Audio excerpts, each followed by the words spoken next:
Malapit na naman ang Christmas season, kaya ang ilan abala sa pamimili ng mga decoration. Pero ang aming good news para sa nalalapit na Kapaskuhan, mga do-it-yourself decor na masayang pagkabalahan.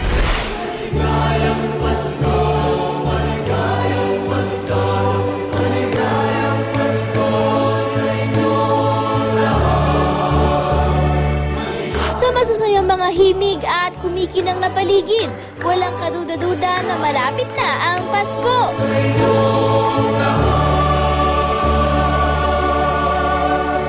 Sabi nga nila, ang Pilipinas ang may pinakamahabang selebrasyon ng Pasko. Hindi ba't pagpatak pa lang ng Setyembre, unti-unti lang napupuno ng liwanag at palamuti ang mga lansangan. Pero tila ang ilang mga tahanan, hindi pa rin feel ang Kapaskuhan. Kasi naman, ang mga dekorasyon pati ang kuryente, may kamahalan. Kung maglagay kami niyan as early as October, kaya lang ngayon, medyo nagtitipid, so wala muna. Pero alam niyo bang hindi kailangan gumastos ng malaki para magkakulay ang inyong Pasko? Heto ang good news namin sa inyo. Mga Christmas decoration na madaling gawin, magaan pa sa bulsa. Hatid sa atin ng upcyclist na si Zera.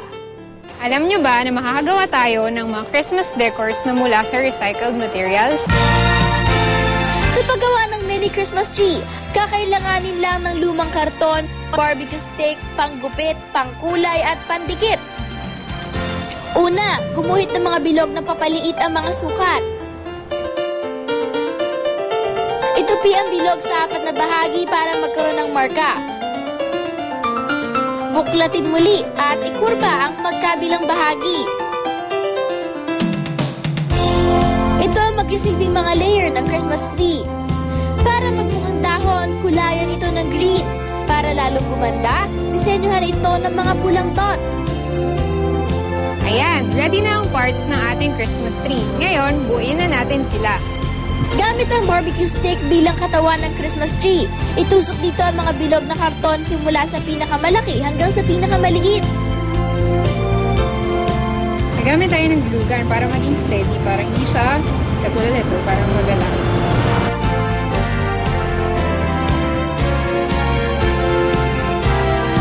Gumawa ng star mula sa mga lumang doy pack at ikabit ito sa pinakataas na bahagi. Gamitin muli ang mga lumang karton para gumawa ng mga palamuti. Itayo lang ito gamit ang takip ng ice cream at may instant Christmas tree ka na.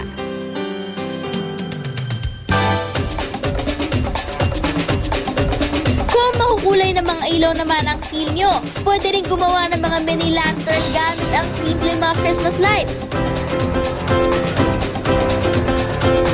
Para dyan, i-upcycle na ang mga lumang lata. Una natin gagawin ay bubutasan natin ang ilalim ng lata para doon natin lagay yung Christmas light. Gamit ang pako at martilyo, butasan ang ilalim ng lata. Balutan ito ng puting papel na pwedeng kulayan o dikitan ng makukulay ng mga papel.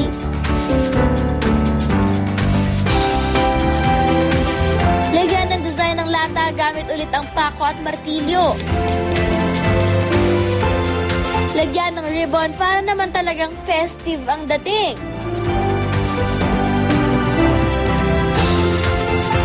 At pag happy na sa design, maaari nang ipasok ang mga Christmas light. Ganun lang kasimple. Ang dating ine-etch sa puwera natin tulad ng lumang mga lata, nagkaroon na ng panibagong sigla. Ang konsepto ng hot air balloon ay pwede rin natin gawing Christmas lantern. Ihanda na ang papel de hapon, bamboo stick at alambre at kandila o wax. Para sa ating lantern, kakailangan natin ng base. Kuha tayo ng manipis na bamboo at bibilugin natin ito na parang ganito.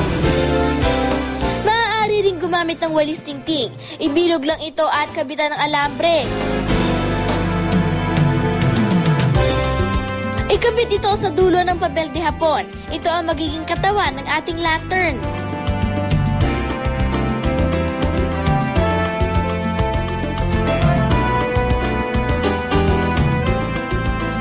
Pag silyado na ang itaas na bahagi, pwede na ikabit ang kandila o wax sa gitna ng alambre.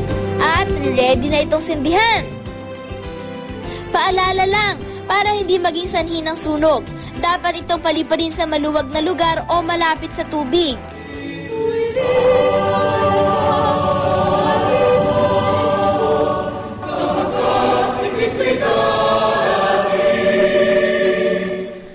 Kasabay raw ng kanilang paglipad sa kalangitan ang ating mga kahilingan. Sa simpleng mga paraan, pwedeng maging extra special lang ating Kapaskuhan. Kaya subukan gawin ng mga do-it-yourself Christmas decoration at bigyan ng kakaibang kulay ang inyong holiday celebration.